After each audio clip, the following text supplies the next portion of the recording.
नमस्कार, मैं लखन सालवी और आप देख रहे हैं डेली राजस्थान। राजस्थान के उदयपुर जिले के गोगुंदा कस्बे में मालियों का चौरा में मां चामुंडा गरबा महोत्सव समिति द्वारा गरबा आयोजन करवाया जा रहा है। शनिवार को गरबा नृत्य, डांडिया नृत्य, सांस्कृतिक प्रस्तुतियां व मां वैष्णो देवी की कथा का मंचन किया गया। डांडिया नृत्य के बाद कई सांस्कृतिक प्रस्तुतियां दी गई।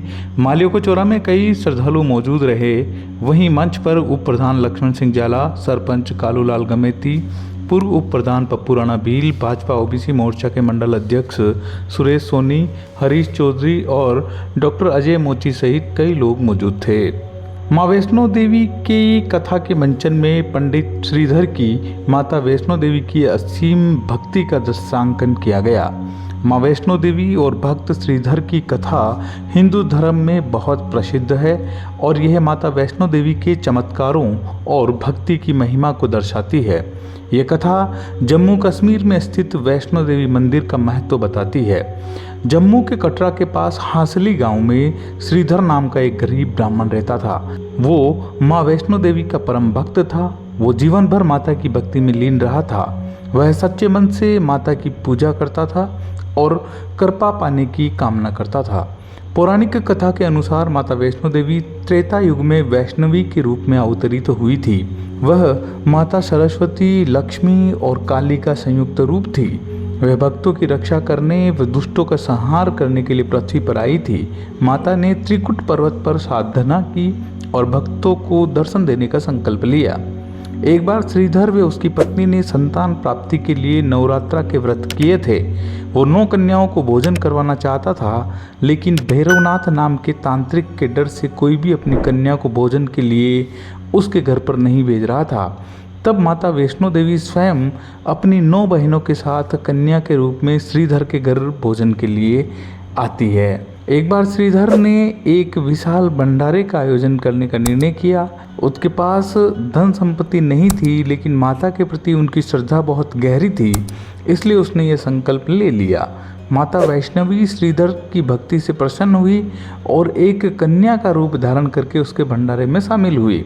तांत्रिक भैरवनाथ माता की शक्ति को देखना चाहता था। उसने पहले तो अपने चेलों को भेजकर तंत्र विद्या से श्रीधर का भोजन खत्म करना चाहा। बात नहीं बनी तो माता वैष्णवी का पीछा करना शुरू किया। वह माता की शक्ति को अपने वश में करना चाहता था। उसने भंडारे को विफल करने का प्रयास भी किया। माँ वैष्णो देवी ने श्रीधर को बचाने और भैरवनाथ को सबक सिखाने के लिए त्रिकुट पर्वत की ओर प्रस्थान किया। वो भैरवनाथ से बचने के लिए त्रिकुट पर्वत की गुफा में चली गई तथा 9 महीने तक गुफा में ही रही और साधना की। भैरवनाथ भी गुफा तक पहुंच गया। तब माता ने क्रोधाग्नि रूप में भैरवनाथ का वध किया और उसे मोक्ष प्रदान किया। भैरवनाथ ने माता से क्षमा मांगी और माता ने उसे आशीर्वाद दिया कि वो भक्त उनके दर्शन करेंगे, वो भैरवनाथ के दर्शन भी करेंगे। माता ने श्रीधर की भक्ति से प्रसन्न होकर उन्हें दर्शन दिए और त्रिकुट पर्वत पर अपनी गुफा में 3 पिंडियों के रूप में विराजमान होने का वरदान दिया। माता ने श्रीधर को बताया कि उनकी यह गुफा भक्तों के लिए तीर्थ स्थली बनेगी और जो भी सच्चे मन से यहाँ आएगा उसकी मनोकामनाएं पूरी होगी। इसके बाद से वैष्णो देवी मंदिर एक प्रमुख तीर्थ स्थल बन गया। श्रीधर की भक्ति और माता के चमत्कार के कारण ये स्थान लाखों भक्तों के लिए आस्था का केंद्र है।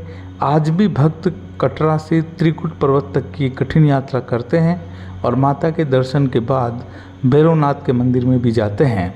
तो इस पूरी कथा का जो मंचन है मालियों का चौरा में किया गया। यहाँ पर एक गुफा भी बनाई गई जिसके अंदर माँ वैष्णवी की प्रतिमा स्थापित की गई और भक्तों ने इस गुफा के अंदर जाकर दर्शन किए, जो ये काफ़ी आकर्षण का केंद्र रहा।